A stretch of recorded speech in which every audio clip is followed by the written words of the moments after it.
नाजरीन, मैं हूँ आपकी होस्ट रिदा अहमद और आप सबको वेलकम करती हूँ आपके पसंदीदा शो में जिसका नाम है क्रिएटिव किड्स और जिसे आप सिर्फ और सिर्फ देखते हैं पीटीवी होम पर।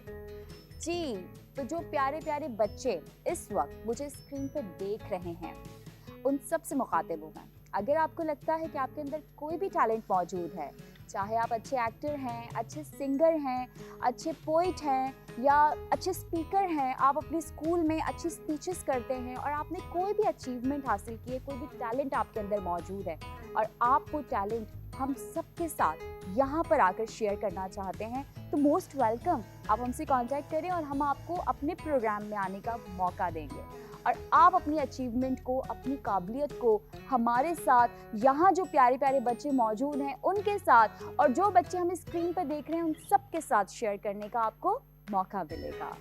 जी, तो चलिए करते हैं आज के इस खूबसूरत से प्रोग्राम का आगाज खूबसूरत खूबसूरत बच्चों के साथ।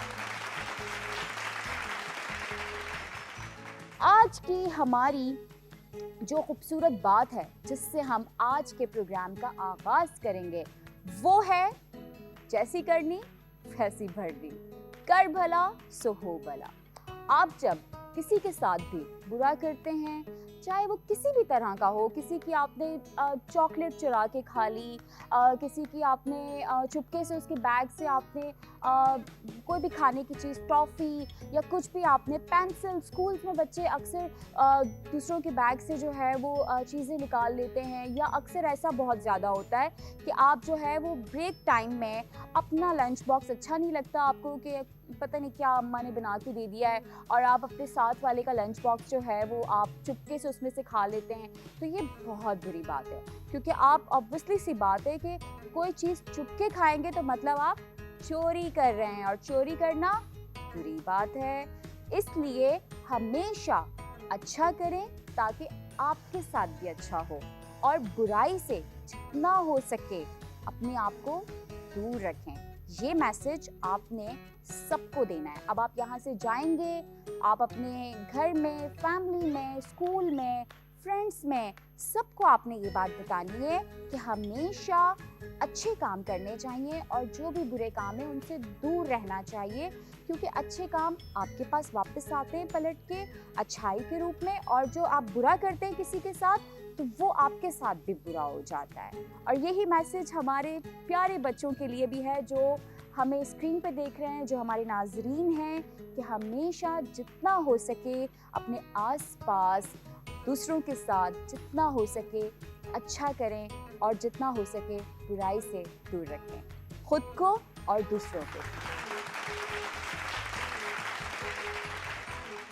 तो इसी खूबसूरत बात के साथ अब हम मूव करते हैं अपने दूसरे सेगमेंट की तरफ जिसका नाम आप सबको पता है और आप सब इंतज़ार भी कर रहे होते हैं कि आज क्या बना के हमें दिखाया जाएगा, क्या हम सीखेंगे आज। जी, तो मज़ीद इंतज़ार नहीं करवाती मैं आप सबको, हम मूव करते हैं किसकी तरफ? आर्ट एंड क्राफ्ट की तरफ।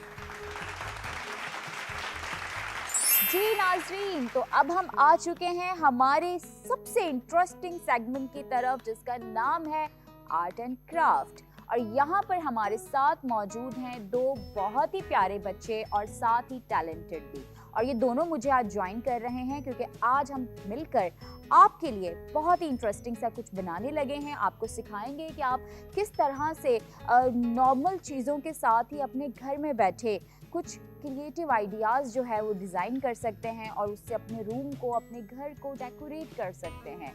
जी, तो आज हम क्या बनाने जा रहे हैं आपके लिए? आज हम बनाने जा रहे हैं आप सबके लिए एक हैप्पी ट्री।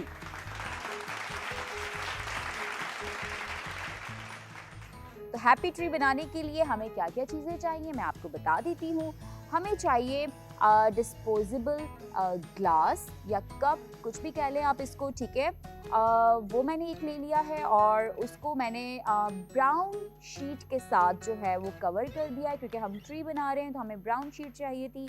अच्छा, आपको इसमें डिफरेंट कलर्स में शीट्स चाहिए होंगी, ठीक है। आपने डिफरेंट कलर्स में शीट्स लेनी है क्योंकि इससे एक तो आपने ग्रीन में ट्री बनाना है और जो डिफरेंट कलर्स हैं उससे आपने इससे कलरफुल से रंग बरंगे फूल बनाने हैं।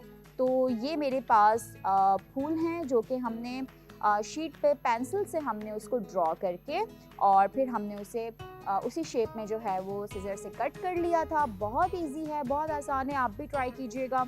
ये हमारे पास फूल हैं जिसे हम ग्लू स्टिक से जो है वो पेस्ट करेंगे और हमारा ट्री रेडी हो जाएगा। अभी हम दिखाते हैं आपको किस तरह से ये रेडी होता है। हमारे पास मार्कर्स हैं, ठीक है, जिसमें हमने ग्रीन शीट में ट्री शेप देकर और उसे फिर कट किया है और उस पर डिज़ाइनिंग जो है वो हमने मार्कर से दी है, जिस पे हम अभी रंग बरंगे फूल लगाएंगे।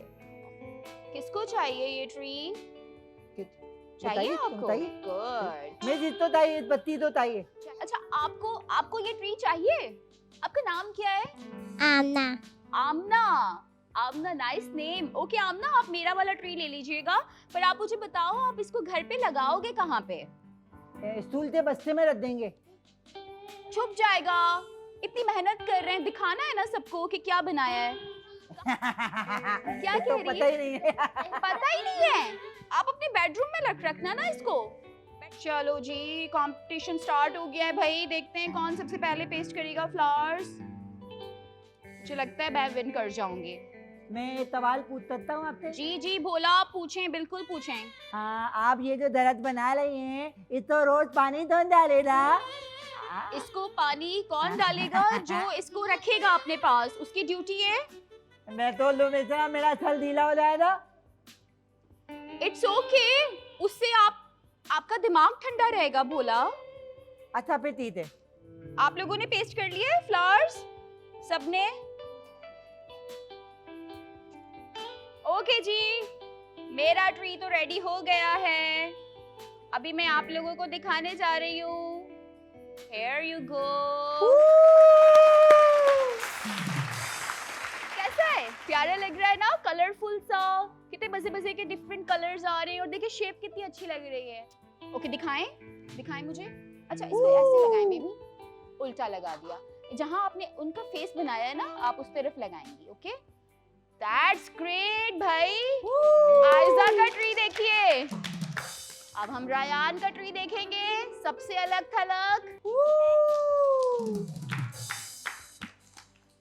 ये रायान का ट्री है, जिनकी आईज जो है वो थोड़ा सा फेस पे ही आ गई है। आईज की पावर है भाई, power of eyes. That's great Rayan, इसको रखें जी। दोस्तों, तो अब हम चलते हैं ब्रेक की तरफ और ब्रेक के बाद हम अपने अगले सेगमेंट की तरफ मूव करेंगे और आपकी मुलाकात करवाएंगे एक बहुत ही क्रिएटिव बच्ची से, जो कि आज हैं हमारी स्टार किड।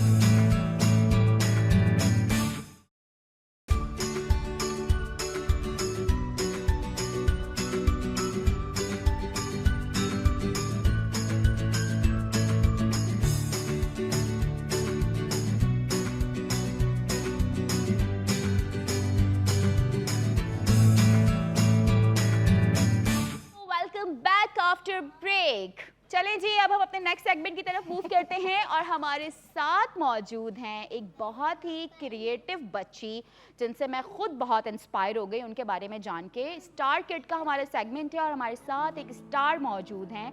उनसे जानेंगे कि उन्होंने इस कामयाबी को किस तरह से लिया और आगे क्या करने का इरादा है। और इतनी छोटी सी उम्र में उन्होंने बुक लिख ली है भाई, देखें कितनी क्रिएटिव राइटर हैं और नर्सरी से लेकर अभी तक अपनी क्लास में फर्स्ट पोजीशन लेती हैं। ये एक रिकॉर्ड है जो उन्होंने कायम किया हुआ है और इसके साथ साथ उनकी दूसरी बुक भी जो है वो मंजर आम पर आने वाली है।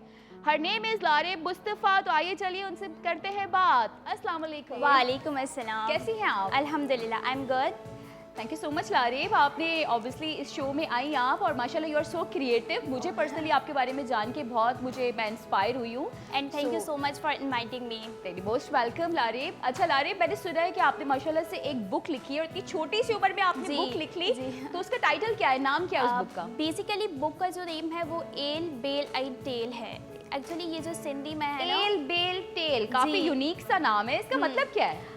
एक्चुअली एल बेल आई टेल जो है वो गोट के बेबीज़ होते हैं, आई मीन लैम्स, तो उनके ऊपर ये नेम रखा गया है। फर्स्ट का जिस 3 होते हैं ना, तो फर्स्ट का है एल, सेकंड का बेल एंड थर्ड का टेल। टेल, ओके ओके। तो इस बुक में आपने क्या मैसेज दिया है, क्या मकसद था इस बुक को लिखने का, और किस ऑडियंस को टारगेट करती है आपकी बुक?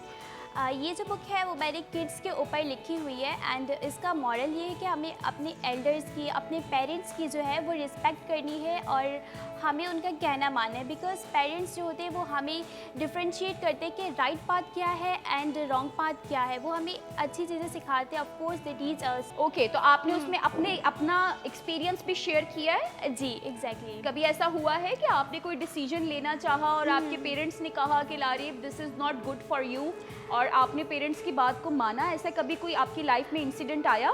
जी, मैंने अपनी हर बात जो है पेरेंट्स से शेयर किया है और उन्होंने मुझे डिसीजन देते हैं कि क्या करना चाहिए, बिकॉज दे नो हर दफ़ा मशवरा लेती हैं आप अपने पेरेंट्स से discuss every time. That's great, that's great. तो उससे आपको क्या नज़र आता है कि आप हमेशा कामयाब होती हैं? आपको लगता है कि ये बहुत बेहतर है और इसी को आपने आगे कंटिन्यू रखना है, हर चीज़ पेरेंट्स से डिस्कस करके उनके मशवरे पे चल के आपने रहना है?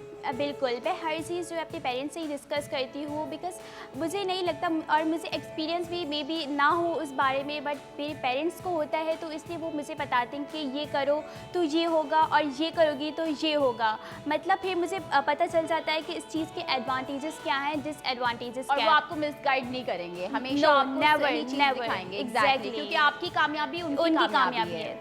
That's great. अच्छा, आपने किस उम्र से लिखना शुरू किया और ये इंस्पिरेशन आपको कैसे मिली और ये थॉट कैसे आ गई कि मुझे बुक लिखनी है? Okay, my dad inspired me a lot. मैंने उन्हीं को देखकर ये बुक लिखी है और ये बुक जो है मैंने 7th ग्रेड में लिखी थी और अभी जो है because due to my examination मैं इसको कंटिन्यू नहीं कर पाई, बट मैं करूँगी कंटिन्यू। कितना टाइम हुआ आपको इस बुक को लिखने में? कितना टाइम लगा आपको? अब बुक को फर्स्ट ऑफ ऑल बुक के लिए लिखने के लिए फर्स्ट ऑफ ऑल अभी थिंकिंग करनी होती है, थॉट्स, उसका कॉन्सेप्ट, उसके कैरेक्टर्स, उनकी डायलॉग्स, तो थिंकिंग तो भी पहले थी, फिर मैंने उनको लिखा, फिर पूरा बाबा से चेक करवाया और उन्होंने फिर जो मिस्टेक्स थी और उनको करेक्ट किया, जो चीज़ें गलत थी उनको सही किया और उनमें से कुछ एडिशन किए, फिर पूरी प्रॉपर बुक आई। और ये बुक आपकी सिंधी में है? जी सिंधी आपने में। सिंधी में लिखी जी। है, ठीक है। तो उर्दू में लिखने का कोई प्लान है? और सिंधी में क्यों लिखी आपने? आपको तो सबको टारगेट करना चाहिए था ना। उर्दू में लिखती तो सब पढ़ सकते थे, Punjabi, Sindhi, Pashto. Because my mother tongue is Sindhi, अच्छा, सो इसलिए फिर मैंने सिंधी में लिखी, बट इंशाल्लाह मैं और भी बुक्स लिखूंगी और इंशाल्लाह। और एक बुक जो है वो मेरी है अभी। अच्छा, अभी एक बुक आपकी अभी मंजर आम पे मैंने सुना है आने वाली है, तो वो आपने लिखना शुरू कर दी है? जी बोला। दादे मेरी फरमाइश पे एक किताब लिख देनी। भोला की फरमाइश आ गई, बिल्कुल दीजिए। लिखे एक किताब लिखते हैं, उस किताब का नाम होगा दूते थी आँख। Very nice idea. नहीं, बहुत अच्छा आइडिया है। जूते की आंख से देखें भाई, जूते की आंख से दुनिया देखें, को दूते की आँख से देखें, ताकि कोई ठोकर खा के ना गिरे। ठोकर खाने से पहले ही बच मतलब जाए। हम फ्रंट पे देखते रहे और हमें नीचे बिल्कुल भी ना देखे, नो टेंशन। हाँ, क्योंकि जूते की आंख है ना, देसी तरनी वैसी भरनी, जैसी करनी है। वेरी गुड भोला, बहुत अच्छी बात, गुड आइडिया। अच्छा, सेकंड बुक आपकी किस टॉपिक पर है, क्या है बेसिकली? ये जो मेरी फर्स्ट बुक है वो एक्चुअली नॉवेल टाइप है, बिकॉज अगर हम किसी भी किड को एक्सप्लेन करते हैं तो हम ब्रीफली उसको डिस्क्राइब करके उन्हें लिखते हैं। ऐसा नहीं कि बस उनको मतलब बता दिया, पूरा बता देते कि उसमें बेनिफिट्स क्या हैं और आपको क्या नुकसान मिलेंगे। तो जो मेरी सेकंड बुक है वो इंग्लिश में है और इसमें काफ़ी स्टोरीज़ को कंपाइल करके बनाया गया है और उसमें हर एक स्टोरी का उसका अलग मॉरल है। अच्छा, हर डिफरेंट स्टोरीज हैं और हर स्टोरी में आप एक मैसेज दे रही हैं। Message, exactly. That's great, unique idea, बहुत अच्छा है। अच्छा, मैं चाहूँगी लारीब आप ज़रा एक मैसेज दे दें। हमारे जो बच्चे भी बैठे हुए हैं, भोला भी बैठे हुए हैं, नाजरीन भी देख रहे हैं, हमारे दोस्त हमें देख रहे हैं, उनको कोई मैसेज देना चाहेंगे जो बेसिकली बुक लिखना चाहते हों, तो उनको ज़रा कुछ इंटरेस्ट को डेवलप या करें, कोई ऐसा मोटिवेशनल मैसेज जो आप देना चाहती हो? ओके, फर्स्ट ऑफ ऑल मैं आपको बच्चों को या जो लिखना चाहते हैं बट उनको कोई सपोर्ट नहीं करता या फिर उनको अच्छी गाइडेंस नहीं मिलती, तो कुछ टिप्स है। फर्स्ट ऑफ ऑल हमें अगर आपको देखना है कि आपको इंटरेस्ट किस चीज़ में, अगर आप स्टोरी लिखना चाहते हैं, अगर आप एजुकेशनल चीज़ों के बारे में लिखते हैं, फैक्ट्स के बारे में लिखना चाहते हैं या अपनी फीलिंग्स को एक्सप्रेस करना चाहते हैं उस बारे में लिखना चाहते हैं, स्टोरीज जैसे फिक्शन हो गई, नॉन फिक्शन होगी, what ever it could be, तो उसमें आपने लिखना है। और अपनी स्टोरीज़ में जैसे अगर आप स्टोरी लिख रहे हैं तो ऑफकोर्स उसमें अपने कैरेक्टर्स को भी मतलब बिल्डअप करना है, कंपाइल करना है, पूरे तो उसमें आपने ये भी सोचना है। देन आप जो भी लिख रहे हो आर्टिकल, उसके आपकी कंसंट्रेशन होनी चाहिए, आपने उसको टाइम देना है और ऐसा आपने बनाना है कि आप अपना कोई डे जो है वो मिस ना करें। मतलब इतना इंटरेस्टिंग आपने स्टोरी को बनाना है, या कोई भी नॉवल लिख रहे हैं या कोई भी पैराग्राफ, एंड आफ्टर दैट आपने ऐसा लिखना है कि आप खुद भी उसे सेटिस्फाई हो कि हम इस चीज़ में फेल नहीं होंगे। And at the last but not least, इसमें आपने ग्रामर मिस्टेक्स नहीं करनी। अगर हो जाती है बट आप बड़ों से चेक करवा लें, बट नेक्स्ट टाइम ऐसी नहीं होंगी। और आपने अपनी स्पेलिंग मिस्टेक्स को जो इम्प्रूव करना है और एरर्स को अवॉइड करना है। ज़बरदस्त लारे, बहुत ही ज़बरदस्त मैसेज था। आप बुक लाइए, जी। आपके साथ बुक मौजूद है आपकी। दैट्स ग्रेट लारे, and wish you very good luck for your next book obviously. तो अब हम चलते हैं हमारे प्यारे प्यारे बच्चों की तरफ, और बहुत ही क्यूट से, प्यारे से, क्रिएटिव से बच्चे आज हमारे साथ वो मौजूद बत्ती हैं। ना, वो बत्ती रो रही है, वो तो अब हंस रही है। What's your good name? सुंदर। सुंदर, हेयर स्टाइल किसने बनाया? और माशाल्लाह आपने मैचिंग पोनी लगाई हुई है बालों में, मम्मा ने बनाया? यस। वाओ, कौन सी क्लास में पढ़ती हो सुंदर? 2 में। हॉबीज क्या हैं, क्या करती हो स्टडी के अलावा? ड्राइंग। रीडिंग करती हो, कार्टून्स देखती हो? या कौन सा कार्टून फेवरेट है? Diamond. Doraemon. Wow, Doraemon favourite है, वो तो मेरा भी फेवरेट है। ओके सुंदर, थैंक यू। सुंदर माइक दे दें इनको, ब्लू वाली को दे दें। वाओ, ये बड़ी स्मार्ट सी, बड़ी शरारती सी लड़की लग रही है। शरारती करती हो घर पे? मुझे बहुत नॉटी लग रही हो आप। अच्छा, अब मुझे अपना नाम बताओ। आमना। दाइस से आमना। आमना कौन सी क्लास में पढ़ती हो? प्रेप 2। प्रेप 2 में पढ़ते हो, ओके। शरारत करते हो घर पे? तंग करते हो मम्मा को, पापा को? नहीं। सही, अब तो बोलेगी ना, ऑब्वियसली कैमरे में तो बहुत स्वीट बन जाते हैं बच्चे। Good girl. पीछे दे दो, ये बड़ा स्वीट सा बच्चा लग रहा है, बहुत ही शरीफ सा, सीधा सादा सा। What's your name? Abdullah Anas. Abdullah. Nice name Abdullah. Abdullah कौन सी क्लास में हो? ग्रेड 1। वाओ, अब्दुल्ला कौन से कार्टून फेवरेट है आपका? डोरेमोन। यार सब डोरेमोन के फैन यहाँ पर मौजूद हैं। सबको दें, वाओ, वही जबरदस्त। कार्टून उनको पसंद है दें। पिंक, बहुत प्यारी फ्रॉक पहनी हुई है आपने। आपका फेवरेट कलर कौन सा है? पिंक। वाओ भाई, पिंक कलर ही फेवरेट है, दैट्स ग्रेट भाई। नाम क्या है आपका? जन्नत। जन्नत। Wow, very unique name. किसने रखा नाम आपका? मम्मा। मम्मा ने नाम रखा। मम्मा को कहना बहुत प्यारा नाम रखा है, और फ्रॉक भी बहुत अच्छी है आपकी। ओके, बहुत प्यारा क्लिप लगाया हुआ है आपने, बहुत मैचिंग। क्या नाम है आपका? नमल। नमल। Nice name Namal. कौन सी क्लास में पढ़ते हो? 5। हॉबी क्या है नमल आपकी? क्या डांसिंग। करते हो फ्री टाइम में? मैं राइटिंग करती हूँ। राइटिंग करते हो? वाह, तो आप भी क्रिएटिव राइटर बनोगे? यस। इनकी तरह बनोगे? जी। वाह, बुक लिखोगे ना? जी। चलो दैट्स ग्रेट। फिर इनकी फरमाइश पे भी गौर कर लेना, आंखों वाले जूते की। जी नाज़रीन, तो हम एक छोटी सी ब्रेक पे जा रहे हैं, कहीं मत जाइएगा, हमारे साथ ही रहिएगा। मिलते हैं आपसे एक छोटी सी ब्रेक के बाद।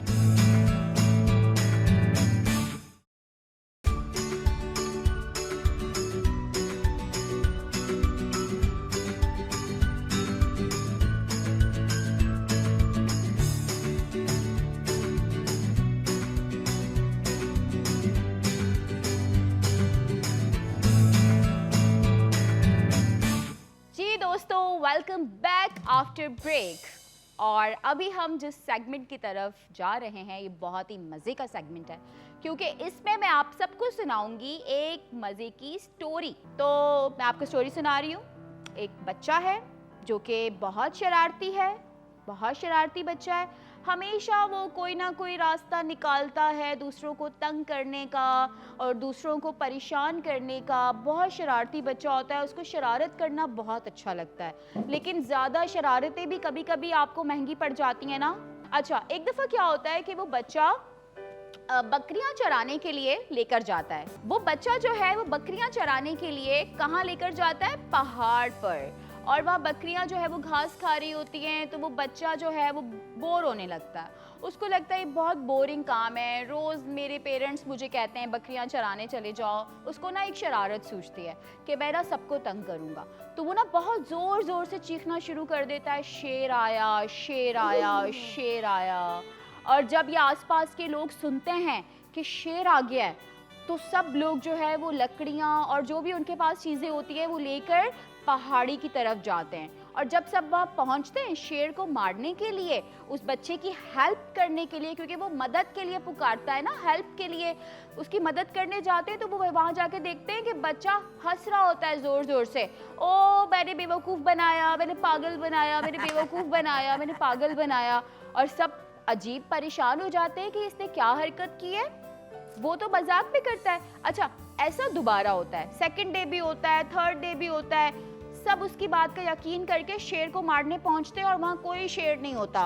वो सबको बेवकूफ़ बना रहा होता है और क्या बोल रहा होता है, शेर आया, जो कि झूठ है, नहीं होता। वो बच्चा शरारत करता है। फिर एक दिन क्या होता है, एक दिन वो शरारत जैसे ही करने का सोचता है और शेर आया चिल्लाने लगता है, वहाँ पे असल में शेर आ जाता है। ओह, और वो शेर आता है तो वो बच्चा डर जाता है, बहुत डर जाता है, क्योंकि उस पहाड़ी पे कोई नहीं होता, सिर्फ बकरियां होती हैं। फिर वो बहुत हिम्मत करके चीखता है, चिल्लाता है कि बचाओ, शेर आया। और सब लोग क्या सोचते हैं, ये तो हमेशा की तरह मजाक कर रहा होगा, ये तो हमेशा की तरह हमें पागल बना रहा होगा, बेवकूफ़ बना रहा होगा। तो कोई भी उसकी बात का यकीन करके वहाँ नहीं जाता। इस तरह क्या हुआ, उस बच्चे की जितनी बकरियां थीं, जो उसकी बकरियां थी, इतनी प्यारी प्यारी बकरियां थी, सब की सब शेर खा गया। कितना बुरा हुआ ना। शेर तो बहुत भूखा था। शेर बहुत भूखा था और शेर को मौका मिल गया, उसकी हेल्प के लिए कोई गया नहीं। तो आपको इससे क्या मैसेज मिलता है, आपको क्या सबक मिलता है इस कहानी से? झूठ नहीं बोलना चाहिए। झूठ बोलना बुरी बात बुरी बात है। हमेशा सच बोलो, हमेशा सच बोलो, क्योंकि अगर आप झूठ बोलोगे तो आप जब सच बोलोगे तो भी आपकी बात का कोई यकीन नहीं करेगा और आप अपना ट्रस्ट खो देंगे। सो आप लोग क्या करेंगे, अब से हमेशा सच बोलेंगे, चाहे सच जैसा भी हो। जी दोस्तों, तो आज का प्रोग्राम यहाँ पर होता है ख़त्म और इंशाल्लाह आपसे नेक्स्ट एपिसोड में होगी मुलाकात और एक नई स्टोरी आपसे शेयर की जाएगी और एक नए क्रिएटिव आइडियाज़ आपसे शेयर किए जाएंगे और एक नया स्टार किड हमारे साथ मौजूद होगा जिसकी क्रिएटिविटी आपसे शेयर की जाएगी।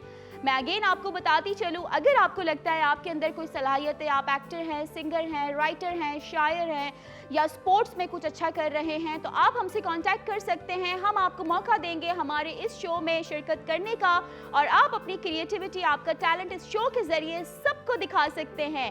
तो हमें दीजिए इजाज़त, नेक्स्ट एपिसोड में आपसे फिर होगी मुलाकात। प्यारे प्यारे बच्चों के लिए यहाँ पे प्यारे प्यारे से गिफ्ट्स मौजूद हैं जो भोला डिस्ट्रीब्यूट करेंगे बच्चों में।